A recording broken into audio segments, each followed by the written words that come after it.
Hare Krishna everyone, welcome to today's class. और शुरू करते हैं मंगलाचरण के साथ। ओम अज्ञानतिमिरान्धस्य ज्ञानञ्जना शलाकया चक्षुरुन्मिलितं येन तस्मै श्रीगुरुवे नमः। नमो विष्णुपादाय कृष्णपृष्ठाय भूतले श्रीमते भक्ति वेदांता स्वामी इति नामिने। नमस्ते सरस्वते देवे गौरवाणी प्रचारिणी निर्विशेष शून्यवादी पाश्चात्य देश तारिणी। जय श्री कृष्ण चैतन्य प्रभु नित्यानंदा श्री अद्वैत गदाधरा शिवासादि गौर भक्त वृंदा। हरे कृष्णा कृष्ण कृष्ण हरे हरे, हरे रामा राम राम हरे हरे। वाञ्छा कल्पतरुभ्यश्च कृपा सिन्धुव एव च पतितानां पावनेभ्यो वैष्णवेभ्यो नमो नमः। जैसे कि हम कल बात कर रहे थे, है ना, एकादशी के बारे में हमने बात करी थी। और एक और लीला के बारे में बात करी थी जहाँ चैतन्य महाप्रभु को चोर उठा के ले गए और कैसे वो भ्रमित होके फिर उनको उनके घर ही छोड़ गए। और कैसे चैतन्य महाप्रभु जो है इन सारी लीलाओं से एक छोटा छोटा इंडिकेशन दे रहे हैं कि वो एक्चुअली भगवान है। ठीक है। और अच्छा, अब हम पहुंच रहे हैं 8वें वर्ष में। चैतन्य महाप्रभु के 8वें वर्ष में श्री गौरांग ने मायापुर के निकट गंगा नगर में गंगादास पंडित के टोल में प्रवेश किया। केवल 2 वर्ष में ही वे संस्कृत व्याकरण एवं काव्य अलंकार में विद्वान हो गए।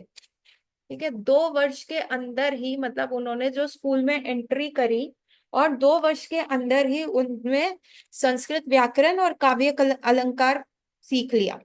और सीखा ही नहीं, वो उसमें बहुत उत्तीर्ण हो गए, बहुत ज्यादा, जिसको कहते हैं ना, एक्सेल करा उनमें। ठीक है। इसके बाद उनका अध्ययन अपने घर पर स्वाध्याय के रूप में हुआ, जहां पंडित, मतलब जब वो वहां पे गए उसके बाद उन्होंने अध्ययन का सेल्फ स्टडी अपने घर में की, जहाँ पंडित पिता के सब महत्वपूर्ण ग्रंथ उन्हें उपलब्ध थे। क्योंकि उनके फादर कौन है? उनके फादर है उनके फादर जगन्नाथ मिश्र पंडित, वो भी नॉन ब्राह्मण है। तो 2 साल जो उन्होंने स्कूल में सीखा, he was a fast learner, है ना। ये तो चैतन्य महाप्रभु ने तो फिर 2 साल लगा दिए। जो हमारे भगवान कृष्ण थे, जब वो सांदीपुनि मुनि के आश्रम में गए तो 64 दिन में, 64 डेज में ग्रेजुएशन पोस्ट ग्रेजुएशन सब कर लिया, है ना। स्कूल, क्योंकि भगवान क्या थे, 11 ईयर्स में जब मथुरा चले गए वृंदावन से, उस समय व्हाट ही वॉज अंगूठा छाप। क्योंकि उन्होंने पढ़ाई लिखाई कभी स्कूल गए नहीं, सारा दिन क्या करना था, गैया चरानी थी और गोपियां थी और मल्टीपल थिंग्स वो करते थे सारा दिन। या तो राक्षस मार रहे हैं, या वहां पे वो गोपियों के साथ रास रचा रहे हैं, या अपनी धेनु जो गाय है उनको चरा रहे हैं। तो यही सारा उनका जो डेली एक्टिविटी थी वो थी। तो 11 साल तक तो ना स्कूल देखा, ना टीचर देखा, ना किताबें देखी, ना अक्षर देखा। बिल्कुल एकदम बोले तो मस्त जिंदगी थी। लेकिन जब वासुदेव के मथुरा गए तो वासुदेव ने कहा, अरे यार, नंद बाबा ने तो इसको पढ़ाया नहीं। अभी इसको कल राजा बनना, तो राजा कौन बनेगा? अंगूठा छाप बनेगा। इसको तो अपने नाम के हस्ताक्षर नहीं करने आते। तो उन्होंने सांदीपनि मुनि के आश्रम भेज दिया।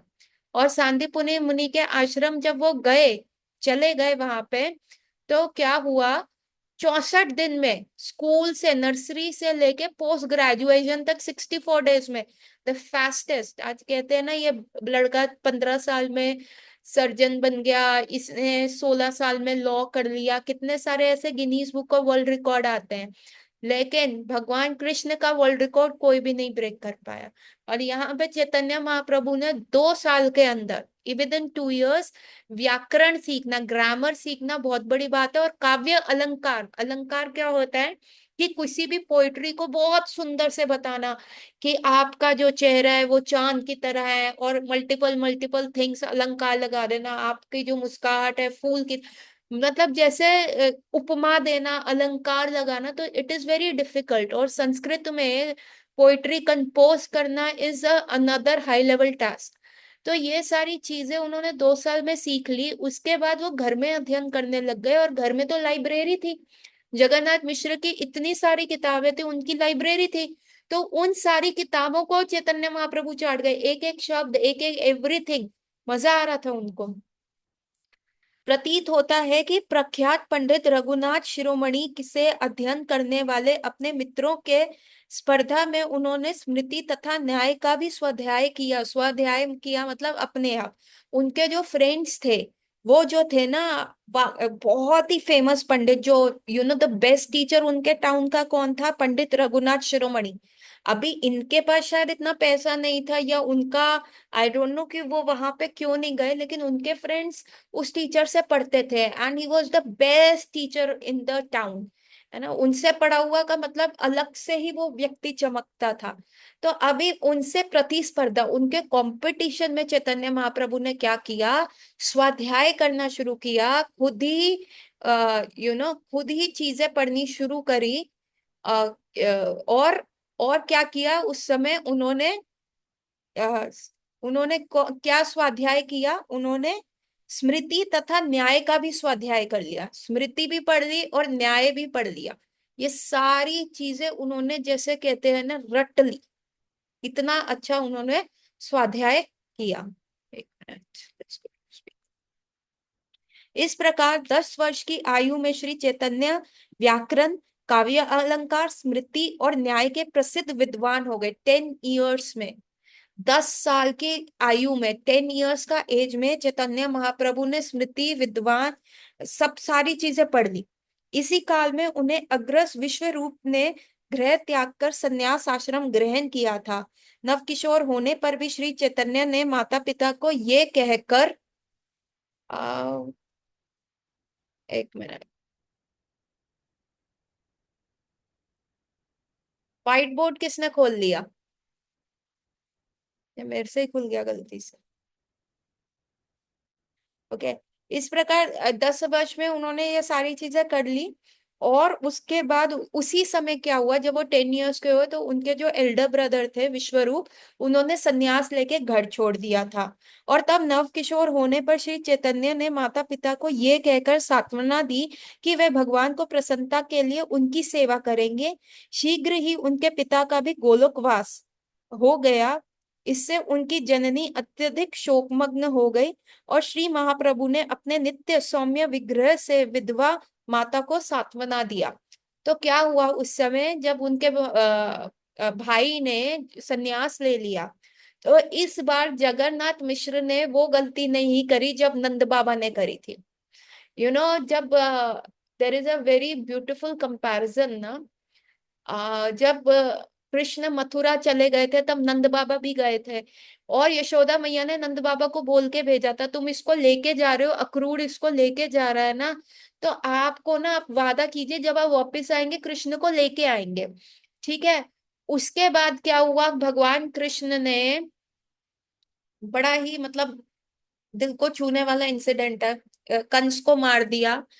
और अब वो आसन खाली हो गया तो उग्रसेन वहां जरूर बैठ गए हैं। अब क्या हुआ, वसुदेव और देवकी मैया को तो कभी अपने पुत्र का प्यार नहीं मिला 11 साल तक। अब उन्होंने कहा कृष्ण तुम हमारे साथ रहो, ठीक है, अब तुमको राजा बनना है, तुमको ट्रेनिंग करना है। तो अब उनको समझ भी आ गया था कि यहाँ पे जैसे ही उन्होंने कंस को मारा तो ऑटोमेटिकली जो भी कंस के सारे अलाइज थे, जो भी कंस के जितने भी सारे लोग उसके फ्रेंड थे, इवन कंस का जो ससुर था, फादर इन लॉ था, वो तो जरासंधी था। है ना, उसकी जो दो बेटी थी, आपती और प्राप्ति, वो दोनों कंस की बीवी थी। और अब वो दोनों विधवा हो गई और वो अपने फादर के पास रो के गई, तो जरासंध तो और पागल हो गया। एंड जरासंध के बहुत सारे अलाइज थे, छेदी लाल, छेदी राज्य का था, शिशुपाल था। है ना, तो वो तो ऑलरेडी कृष्ण से बहुत जेलेसी रखते थे। सो ये सारे अलाइज खड़े हो गए कि कंस को मार दिया गया है, कंस बहुत बड़ा राजा था, अब ये सारे अलाइज क्या है, कृष्ण पे हमला करेंगे। तो आप कृष्ण सोच रहे हैं, 11 साल का लड़का, देखिए कितना निपुणता से राज्य के बारे में सोच रहे हैं। कह रहे हैं कि अगर मैं अभी नंद बाबा के साथ वृंदावन चला जाता हूं तो ये सारे जो अटैकर्स है ये क्या करेंगे, ये वृंदावन पे आके जो यू नो अत्याचार करेंगे। तो बहुत सारे लोग ये कहते हैं कि कृष्ण को राज्य का लोभ था, इसीलिए वो वहां पे गए नहीं नंद बाबा के साथ वृंदावन। ये चीज नहीं है। कृष्ण यहाँ ये सोच रहे हैं कि अब मैंने कंस को मार दिया है, और जो इसके सारे दोस्त थे वो बड़े बड़े राजा हैं, उनके पास इतनी मिलिट्री पावर है, महारथी है, और अगर अभी मैं वृंदावन शिफ्ट हो जाता हूँ तो ये लोग क्या करेंगे, वृंदावन में आके करेंगे। और वृंदावन वासी क्या है, दीज आर सिंपल पीपल। उनका क्या काम है, ये वैश्य लोग हैं, ये सिर्फ अपनी धेनु लेके जाते हैं, अपनी गायें चराते हैं, दूध मक्खन पे इनकी जीविका हो रही है, इनको तलवार नहीं चलानी आती, लाठी इनके हाथ में जरूर होती है पर वो गैया हाँकने के लिए है। और कुछ ये क्या करेंगे, इनको तो कुछ भी नहीं आता, and they will be in a distress सारा टाइम, कि अभी यहाँ से युद्ध हो रहा है, अभी वहां से युद्ध हो रहा है, इतना 22 किलोमीटर 84 लाख का ये कस्बा हमेशा उसमें रहेगा, डिस्ट्रेस में रहेगा। तो कृष्ण का it is not a right time, मैं पहले इन लोगों को खत्म करता हूँ। जरासंध ने 18 बार कृष्ण के ऊपर अटैक किया। Every time Krishna left him, कि वो जिंदा छोड़ दिया। क्यों छोड़ा जरासंध को? क्योंकि कृष्ण को पता था कि अभी मेरे को धरती का बोझ खत्म करना है, मेरा यहाँ पे एक वर्क है, कि मैं यहाँ पे आया हूँ, ऐसे जो गंदे राजा हैं जो अपना राज्य धर्म भूल चुके हैं, जो प्रजा पे धर्म से शास्त्र के अनुसार राज्य नहीं कर रहे, जिनमें अपना ही जिसको कहते हैं ना कि एथीस्ट हो चुके हैं, मी माय और पावर के अंधे हैं, तो ऐसे राजाओं को सबक सिखाना है। तो कृष्ण कहते हैं मैं ऑल ओवर वर्ल्ड तो अब नहीं घूम सकता ना। तो क्या करते थे, जरासंध को हरा के भेज देते थे, और जरासंध ऐसे राजाओं को कलेक्ट करता था। तो कृष्ण कहते थे अच्छा है, ये सारे कॉकरोचेस इकट्ठे करके ले आता है, और मैं एक ही टाइम में सब कॉकरोच मार देता हूँ, ताकि मेरे को पूरा वर्ल्ड नहीं घूमना पड़ेगा, है ना। कभी वो काल यवन को ले आया, काल यवन तो अफगानिस्तान यवन साइड से था, उसको पकड़ के ले गया, जरासंध ने उसके साथ अलाइंस बनाए, उसके साथ अलाइंस बनाए। तो ऐसे 18 बार उन्होंने युद्ध किया, 18 बार ले आता था उसको, कृष्ण बहुत बुरी तरह हराते थे, सारी आर्मी खत्म हो जाती थी। एंड वो फिर से 1 साल में क्या करता था, सारे ऐसे बुरे राजाओं को संगति, कि मैं तुमको ये राज्य दे दूंगा, हमारा कॉमन दुश्मन कृष्ण है उसको कर। तो कृष्णा वॉज थिंकिंग कि अब कंस जो है मर चुका है, नाउ भीम से क्यों मरवाया, that is another story. Bhim से किसको, जरासंध को मरवाया है ना, जरासंध को इसलिए मरवाया भीम से क्योंकि जरासंध को यही श्राप था, है ना। उसने जो है ना राइचियस राजाओं को पकड़ रखा था जरासंध ने, है ना। तो एक्चुअली कृष्ण, अर्जुन और भीम तीनों लोग गए थे जरासंध के पास। जरासंध क्या करता था, सबको वो देता था, चैरिटी देता था, कि ब्राह्मण्स को, ताकि वो उसको आशीर्वाद दे और वो युद्ध में हमेशा जीते। तो ऐसे ही ये तीन लोग ब्राह्मण बन के गए। तो जब ये जरासंध इनको वो देने लगा चैरिटी, तो इन्होंने मना कर दिया कि हमें धन नहीं चाहिए। उन्होंने कहा क्या चाहिए चैरिटी में, उन्होंने कहा युद्ध चाहिए। तब जरासंध ने आंखें खोल के देखा, अरे ये तो क्षत्रिय है, ये तो कृष्ण है, ये अर्जुन है, ये भीम है। And then it was Jarasandh who chose Bhima. Krishna ने कहा तुम तीनों, हम तुमसे युद्ध करना चाहते हैं, मल्ल युद्ध करना चाहते हैं, अब आप तीनों में से किसी को भी चुन लो, किसी को भी चुन लो। तो कृष्ण से तो वो कितनी बार हार चुके थे, तो इसीलिए उनको कृष्ण का पावर तो पता था कि इससे मैं युद्ध करूंगा तो ये डेफिनेटली मेरे को मार देगा, जरासन।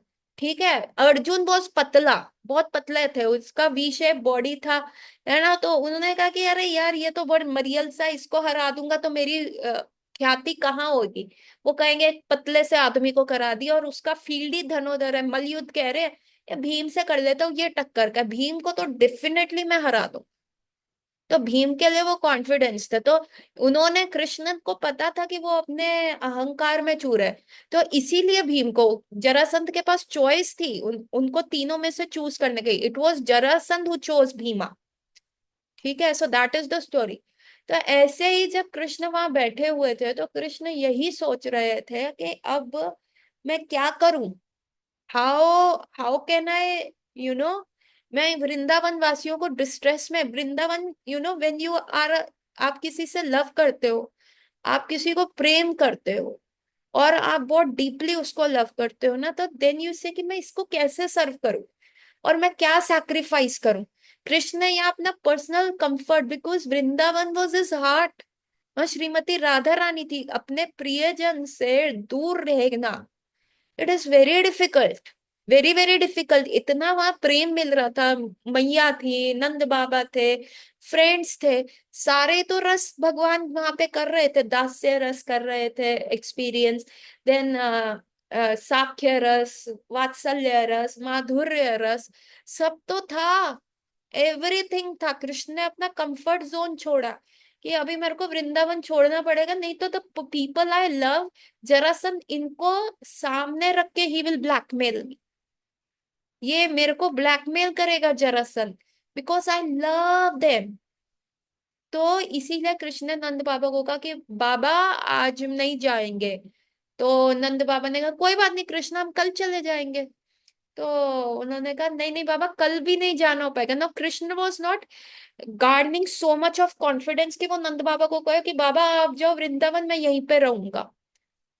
तो उन्होंने, and there could have been a question कि अगर कृष्ण वृंदावन नहीं जा सकते तो वृंदावन वासी तो आ सकते थे ना मथुरा। पर ऐसा नहीं हो सकता था क्योंकि वृंदावन वाज अ टाउन जो सिर्फ चलता ही गोपालन पे था। And there were lush green forest in Vrindavan, Vrindavan is made of 12 forest, 12 वनों का वन है Vrindavan. So it was made of 12 forest, और द फॉरेस्ट, और उनको गोपालन करना था, वहां पे ही गोवर्धन था, सब था। Mathura was a political city, यहाँ पे इतना चारा वगैरह नहीं था। तो वो जो वृंदावन वासी थे, जो इतने सदियों से वो चलते आए हुए थे, उनका रूटीन सिंपल पीपल, दही मक्खन दूध वगैरह निकालना, उनको एक सिटी लाइफ में एडजस्ट करने में बहुत दिक्कत होती है ना। And the city people would have made fun of him, और वो कृष्ण सहन नहीं कर पाते, है ना। तो इसीलिए कि पूरा उनका इकोनॉमिकल स्ट्रक्चर, पूरा उनका जियोलॉजिकल स्ट्रक्चर, जहां वो रह रहे हैं, वनों में रह रहे हैं, बड़े बड़े घर हैं, या टाउन में कंक्रीट हाउसेस है, तो उस पूरे उनका पूरा जो स्ट्रक्चर था उसको ना हिलाते हुए, इसीलिए कृष्ण ने उनको नहीं कहा पाओ, है ना। एंड नंद बाबा को कृष्ण ने फिर कहा नहीं बाबा, मैं अगले हफ्ते भी नहीं जा पाऊंगा। तो नंद बाबा ने कहा कोई बात नहीं, हम अगले महीने चल लेंगे, तू हफ्ते नहीं जा सकता। And finally with Krishna in with the broken heart, उसने कहा बाबा अभी मैं वृंदावन नहीं जा सकता, आप चले जाओ। And when Nand Baba heard that ना, तो ऐसा लगा उनके तो बिजली टूट के उनके ऊपर गिर गई है, कि उनका बेटा उनको कह रहा है कि बाबा अब मैं आपके साथ वृंदावन नहीं जाऊंगा, आप अभी चले जाओ, मैं आ जाऊंगा। एंड आप जाओ, माँ को बताओ ये बात ना, आप जाओ। And Nanda Baba was crying, literally crying, ये कहता मैं कैसे जाऊंगा, how will I face Yashoda, how will I face your friends, how will I face Radha Rani, सारे मुझको कहेंगे तुम कैसे आए। एंड फाइनली व्हेन उसने देखा कि अब कृष्ण जो है नहीं मान रहे, because Krishna had his own reasons, है ना, कि अभी वो वृंदावन गया तो अटैक हो जाएगा, and my Brajvasis are not prepared, मेरे दोस्त नहीं प्रिपेयर। अभी वहां पे कंस एक एक राक्षस भेजता था, मैं हैंडल कर लेता था, अभी मैं उनके साथ कहाँ टाइम दूंगा, सारा टाइम तो मेरे को युद्ध का तैयारी करना पड़ेगा। उन्होंने कहा बाबा आप चले जाओ, मैं आ जाऊंगा, मैं पक्का प्रॉमिस कर रहा हूँ, आप जाओ। Nand Baba with that single promise, that simple single promise came back crying, crying, literally crying, रो रो के वापस आए। एंड व्हेन यशोदा मैया से कन्फ्रंट किए तो उन्होंने कहा कहाँ है लाला, मेरा लाला कहाँ है, अरे बाबा तुम आ गए, लाला कहाँ है, लाला को ढूंढे, अरे छुप गया क्या पेड़ के नीचे, घर भाग गया क्या, अरे मैंने मक्खन रखा है वो खाने भाग गया, अच्छा वो किसी और के घर जाके चोरी कर रहा है, अभी से आके अभी ये, किधर है मेरा लाला, किधर है मेरा लाला। And when Nand Baba broke that news to Yashoda Maiya कि वो नहीं आएगा, वो कह रहे हैं वो आएगा, वो पता नहीं कब आएगा, देन शी कोलैप्स्ड, वो नीचे गिर गई। And she started crying and she started abusing her husband, ये तो तुम कैसे पिता हो, कैसे पिता हो, अपने प्राण को उधर छोड़ा है, अरे तुमसे अच्छे तो दशरथ महाराज थे, जैसे ही राम गए उन्होंने प्राण त्याग दिए, राम राम राम बोल के प्राण त्याग दिए, और तुम अभी भी जीवित हो, किस प्रकार से, तुम्हारा हृदय नहीं फटा, तुम कैसे हो, तुम मेरे नीलमणि को, मेरे धन को, मेरे लाइफ एंड सोल को तुम कैसे उधर छोड़ाए, तुमको बिल्कुल शर्म नहीं आई। एंड यशोदा मैया ब्लास्टेड नंद बाबा लाइक एनीथिंग, दोनों रो रहे हैं, सब ब्रजवासियों को मतलब हृदय फट गया। अभी हम उस चीज को शब्दों में नहीं बयान कर सकते जो उन लोगों ने फेस किया, है ना। And they were crying, and you know they planned कि चलो हम सब चलते हैं वृंदावन, हम सब जाएंगे मथुरा, लाला को लेके आएंगे। जब हम मथुरा गए तो न्यूज भिजवाई तो पता चला लाला तो संदीपुनि मुनि के आश्रम में चला गया। वो तो बिहार चला गया है सीखने के लिए, है ना। वहां पे संदीपुनि मुनि के, तो उन्होंने कहा चलो ठीक है, जब वापस आएगा, जब लाला वापस आया तो उन्होंने कहा अब हम सब जाएंगे मथुरा उसको लेने के लिए। तो पता चला वहां युद्ध चल रहा है ना, वॉर चल रहा है जरासंध से। उन्होंने कहा चलो वॉर खत्म होगा। ऐसे 18 बार तो वॉर होता रहा। उन्होंने कहा चलो अब अगले साल चले जाएंगे, अभी भी वॉर, अभी डिस्टर्ब नहीं करते। जब वो सारी वॉर्स खत्म हो गई तो उन्होंने कहा चलो अब लाला से मिलने जाए, तो न्यूज आती है कि लाला ने तो पूरी मथुरा को ही द्वारका में चेंज कर दी। द्वारका सिटी चले गए, पूरा गुजरात में वहां चले गए। तो ये सारी चीजें होती रहे, एवरी टाइम ब्रजवासी जाने का करते उनको न्यूज मिलती कि लाला उधर चला गया। And every time why they didn't leave their life, क्योंकि उनके कृष्ण तो प्राण थे। आपको कैसा प्रेम के जीवन ही नहीं त्यागा, है ना। क्योंकि कृष्ण ने ये कहा था कि मैं वापस आऊंगा। वो जो एक वादा कृष्ण ने किया था वो ऐसा था कि अंदर उनके अग्नि जल रही थी विरह की, लेकिन वो कुंडी लगाई थी कि अगर कृष्ण वापस आ गए, आज आ गया, कल आ गया, परसों आ गया, और उसे पता चला नंद बाबा नहीं रहे, मैया नहीं रही, या राधा रानी नहीं रही, उन्होंने प्राण त्याग दिया, तो कृष्ण को कितना दुख होगा। अपने दुख को भूल के कृष्ण के दुख को सोच के उन लोगों ने अपनी लाइफ फेयर को रखा। उन लोगों ने अपने प्राण को हृदय में रखा, जैसे मेरे गुरु महाराज अपने प्राण को रख रहे हैं ना, इतना सफर करते हुए भी। उसके उपरांत भी अपने गुरु शिला प्रभुपाद के इंस्ट्रक्शन को फॉलो करने के लिए कि ये मायापुर डेवलप हो जाए, मैं ये चंद्रोदय टेम्पल देख जाऊं, जो मेरे परम से भी परम गुरु भक्ति विनोद ठाकुर ने अपनी स्फूर्ति में देखा था, सुंदर सा एक मंदिर इतना, हाँ, और वही हमने प्रभुपाद ने जमीन दिया। और वही मेरे प्रभुपाद ने जो है मेरे गुरु महाराज को कहा, I have given you the kingdom of God, develop it. अभी कितना सफर कर रहे हैं मेरे गुरु महाराज, परंतु वो प्राण रखे हुए, कुंडी लगा रखी है कि मेरे को प्रभुपाद को जब मैं फेस करूं तो मैं प्रभुपाद को कहूँ, प्रभुपाद आई फुलफिल्ड योर इंस्ट्रक्शन। मेरे गुरु महाराज आज भी वो लिख के भेजते हैं, उनका ऐप है जय पताका स्वामी ऐप, उसमें लिखते हैं I am a old man, ऐसे लिखते हैं I am a very old man, मैं इंस्ट्रक्शंस नहीं फॉलो कर पा रहा, मेरे गुरु महाराज ने मेरे को इतने सारे इंस्ट्रक्शंस दिए हैं, मैं उनको फॉलो नहीं कर पा रहा, please help me, you people are young people, please help me, हाथ जोड़ के। ये देखिए वही भाव हम देख रहे हैं हमारी परंपरा में, हमारे गुरुजनों में। और वही भाव ये दिखाता है कि हमारा जो संप्रदाय कितना प्रामाणिक है। ठीक है। अभी why am telling you all these things is कि यहाँ पे जब विश्व रूप ने घर छोड़ा, let's come back to the Chaitanya Charitamrita. मैं आपको सिमिलैरिटीज बता रही हूँ हर जगह की ना, क्या क्या है। तो जब विश्व रूप में यहाँ पे दोहरा, जगन्नाथ मिश्र ने वो गलती नहीं दोहराई, वो गलती उन्होंने दोहराई नहीं, उन्होंने अपने प्राण त्याग दिए अपने विश्व रूप के विरह में। जैसे दशरथ महाराज के भाव में जाके उन्होंने प्राण त्याग दिए, वहां सच्ची माता के तो पैरों के नीचे से जमीन चली गई। पहले तो पुत्र चला गया सन्यास लेके, और दूसरा हस्बैंड ने डेथ हो गया, तो वो तो विधवा हो गई। एंड देन चैतन्य महाप्रभु, और Chaitanya Mahaprabhu was 11-12 years old, and उन्होंने उनको संभाला कि मैया मैं ध्यान रखूंगा आपका, मैं आपके बुढ़ापे का सहारा बनूंगा। पर मैया को क्या पता था कि ये भी 12 साल का भी है, ये 12 साल में पलट जाएगा, ये चला जाएगा। तो आप उस लेडी को देखो, उन्होंने कितना सहा। 14-15 वर्ष की आयु में श्री गौर सुंदर महाप्रभु का नदिया निवासी वल्लभाचार्य की कन्या लक्ष्मी देवी से विवाह हुआ। इस समय उनकी गणना न्याय और संस्कृत शिक्षा के लिए विख्यात नदिया नगर के सर्वश्रेष्ठ विद्वानों में थी।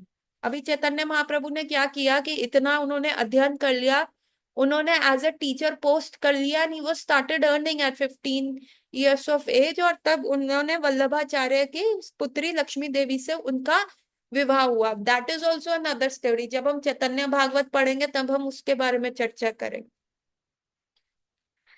ठीक है।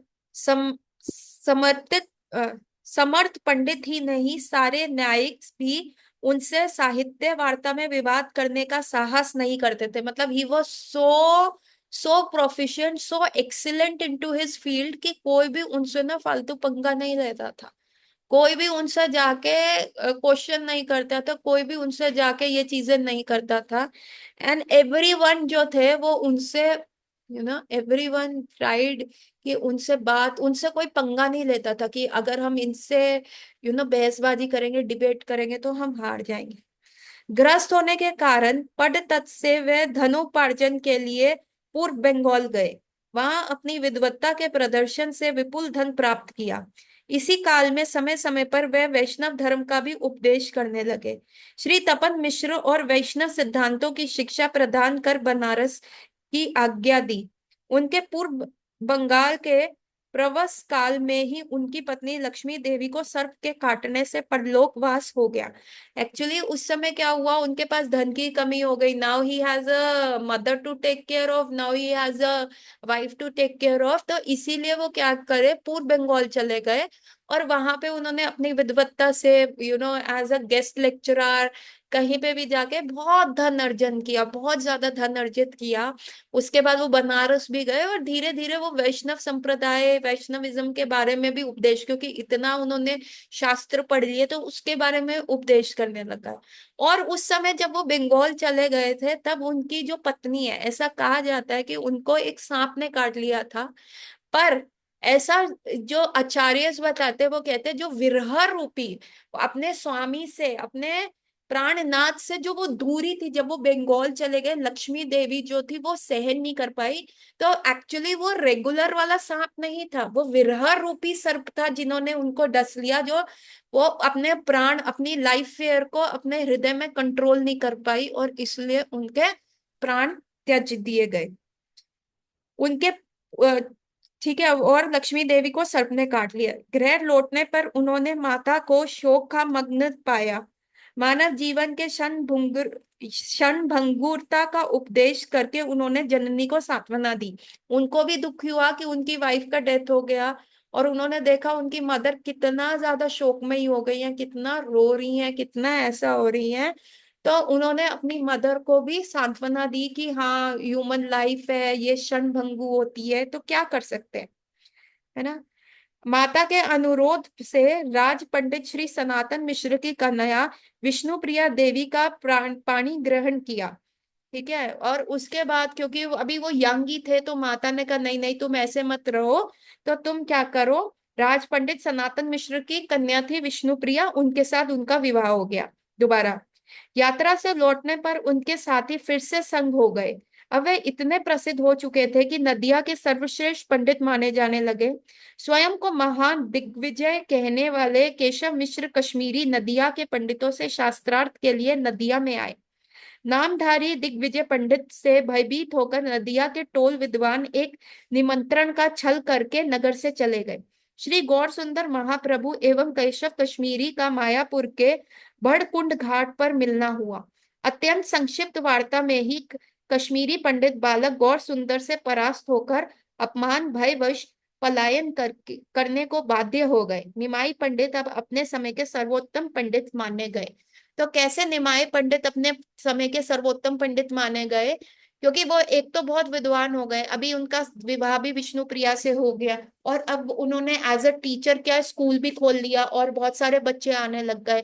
और जो भी बच्चा उनके अंडर पढ़ता, एक्चुअली वो इतने विख्यात हो गए थे कि एवरी बच्चा उनके अंडर ही पढ़ना चाहता था। He was the best teacher in the town now, है ना। सब बच्चे वहीं उन्हीं के स्कूल में एडमिशन लेना चाह रहे थे। और क्योंकि जो ये मायापुर था, ये जो बंगाल था, ये गढ़ था। हमारे यहाँ पे पहले जमाने में क्या होता था, जैसे China is known for athletes, maximum gold medal जो ओलंपिक्स में कहाँ जाते हैं, चाइना में जाते हैं। तो जिस प्रकार से मस्कुलर स्ट्रेंथ डिफरेंट कंट्रीज में है, जर्मनी हो गया, China, European countries, India was known for the mental power, है ना। यहाँ पे डिबेट्स होते थे, शास्त्रार्थ होता था, चेस खेला जाता था। तो जो भी जितने भी कॉम्पिटिशन्स होते थे, शास्त्रार्थ के ऊपर होते थे।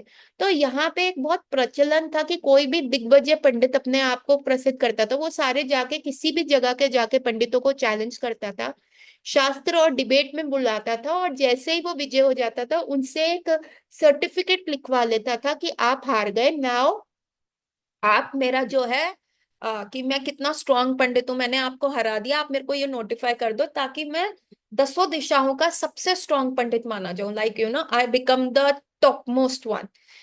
तो इट्स लाइक ओलंपिक्स में गोल्ड मेडल कि आप भी परास्त हो गए। तो जैसे ही वो दिग्विजय पंडित, कश्मीरी कश्मीरी केशव पंडित, कश्मीर वॉज ऑल्सो द पंडित का गढ़, जो कहते हैं ना, जो पीछे मूवी आई थी कश्मीर फाइल्स या कुछ ऐसे करके आई थी, जहां उन मुसलमानों ने कश्मीरियों को, पंडितों को गिराया गया था। Actually Kashmir was known for that. Kashmiri Pandit were very famous, very बुद्धिमान, है ना। तो दिस केशव पंडित जो था वो कश्मीरी पंडित था। कश्मीर एक्चुअली गढ़ था, बहुत सारे पंडितों का गढ़ था। और जब वो जो उन्होंने दिखाया है उस मूवी में कि कैसे उन पंडितों को मारा गया, उनकी वाइफ्स को रेप किया गया और उनको बहुत गंदे उसमें रखा गया, लिटरली उनको कश्मीर से भागने पे मजबूर किया, तो वो एक्चुअली रियल था। चैतन्य महाप्रभु जो थे 500 ईयर्स पहले, the whole Kashmir was full of pandits, and वहीं से आए थे। And you would be surprised to know, Nimbarkacharya जो थे, एक्चुअली वो भी कश्मीर से थे, मतलब like he was a pandit lineage from there. और मैंने कहीं ऐसा सुना भी है, जो ये केशव कश्मीरी जो ये पंडित था, एक्चुअली इन्होंने ही निम्बार्की संप्रदाय, जो फोर कुमार संप्रदाय है, उसको स्टार्ट किया था। I have listen to it but I am not sure, मेरे को उस चीज को कंफर्म करना पड़ेगा।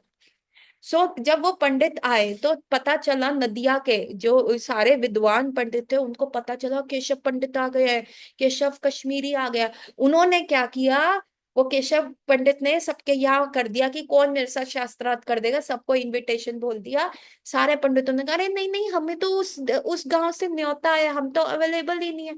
हमें तो उस गांव से न्योता है, हम अवेलेबल नहीं है। हमारे को तो उस गांव से न्योता है, हम तो अवेलेबल नहीं है। हम क्या करें। तो सारे पंडित भाग गए। अब केशव कश्मीरी का अब क्या करूं। तो क्या हुआ, एक नदी थी, एक बड़कुंड करके एक घाट था, जहाँ चैतन्य महाप्रभु अपनी शाम की संध्या करने गए थे। और वहीं पे केशव पंडित भी वहां आए हुए थे, उन्होंने कहा कोई तो पंडित मिलेगा। एंड वहां पे हुआ, चैतन्य महाप्रभु का शास्त्रार्थ हुआ।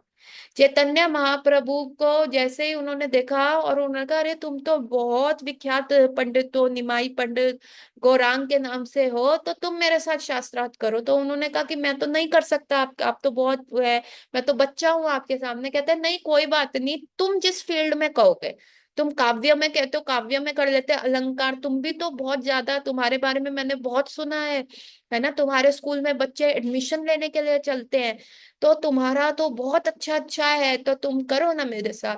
तो उन्होंने कहा कि ठीक है, मैं तो आपसे न्याय तो डिफरेंट फील्ड्स में चैतन्य महाप्रभु ने जो है पढ़ा था, अध्ययन किया था, है ना, स्मृति, न्याय, काव्य, अलंकार, व्याकरण सब में करा था। तो उन्होंने कहा कि चैतन्य महाप्रभु ने कहा कि आप फील्ड चुन लो। तो उन्होंने कहा कि ठीक है, मैं काव्य फील्ड चुनता हूँ, काव्य अलंकार का करता हूँ, तो तुम मेरे को बताना। और खड़े खड़े केशव पंडित ने क्या करा, गंगा गंगा जी बह रही थी सामने, गंगा जी के ऊपर 100 श्लोक बोल दिए, 100 श्लोक।